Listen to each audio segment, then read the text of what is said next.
Hey, welcome everyone.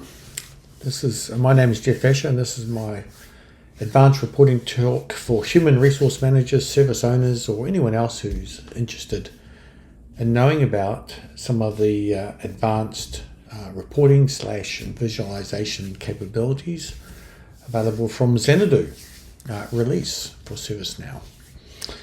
So, in this particular series of videos, we're going to start off with what's called the fixed filter data sources video.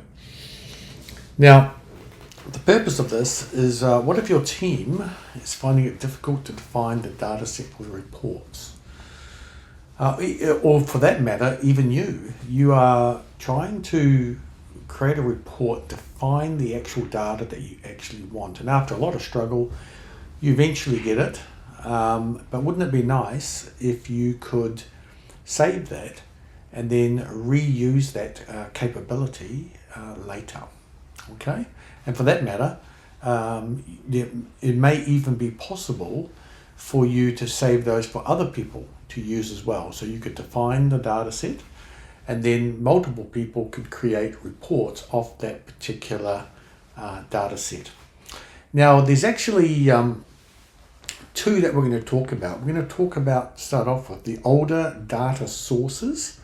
They were with reports pre-Xanadu. And then we'll look at the fixed filter capability. At the same time, I will talk about the migration that you will need to be doing from the older reports application to the new platform analytics visualizations. Now, the business challenge that we're going to solve and use as an example in this particular video is we'd like to know all active HR cases that are 3 days or older, which also have got an active service level agreement. And we're going to do it twice.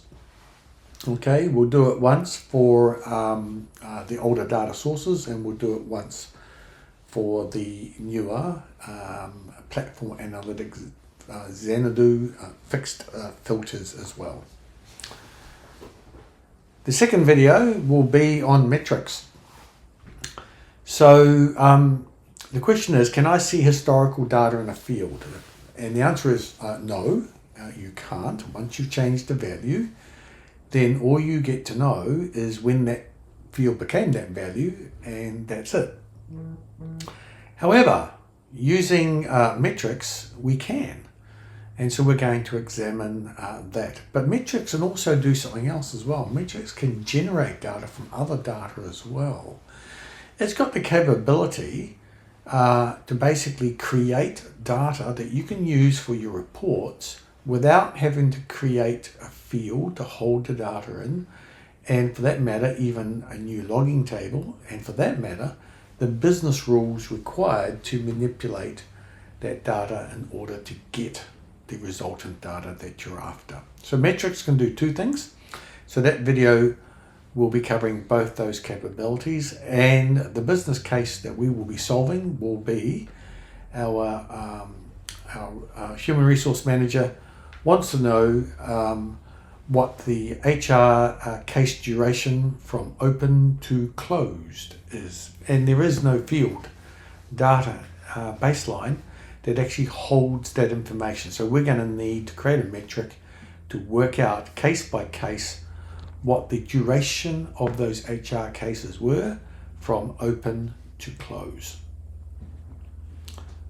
The third video will be on report ranges. And we have two types of data. We have categorical data and we have continuous data.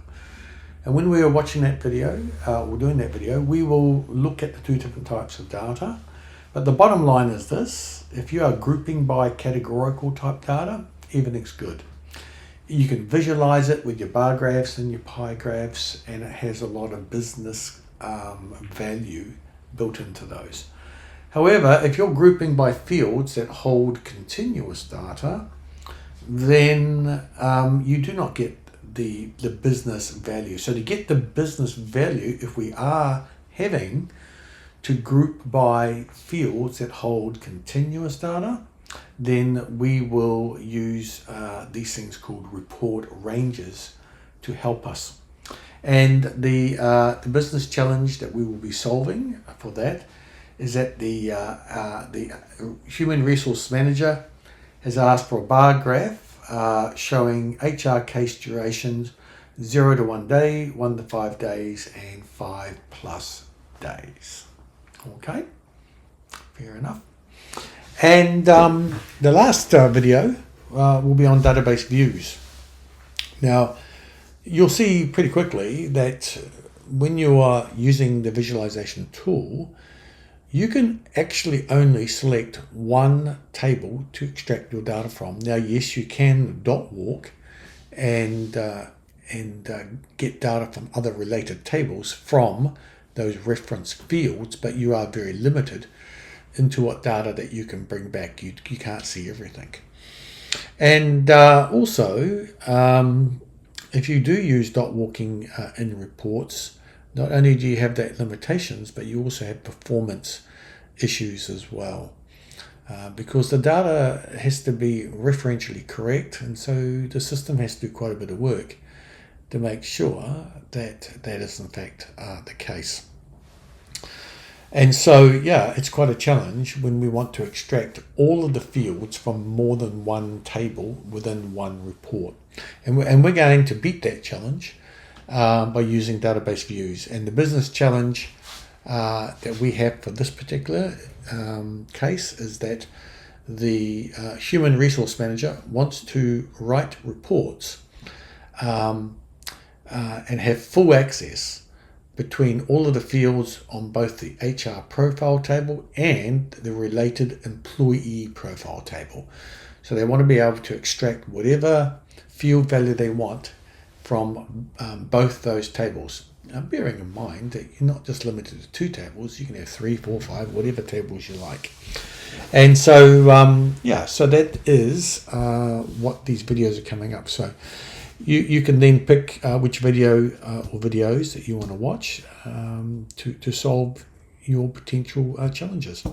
Now, bearing in mind that the main reason for these talks that I do is to let you know what is available and to give you an example of how it functions.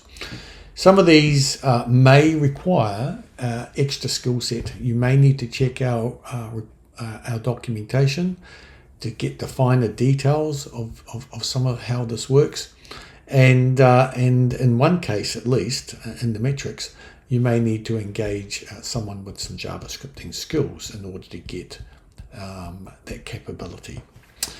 But as I always say, if you don't know what you don't know, then what do you do?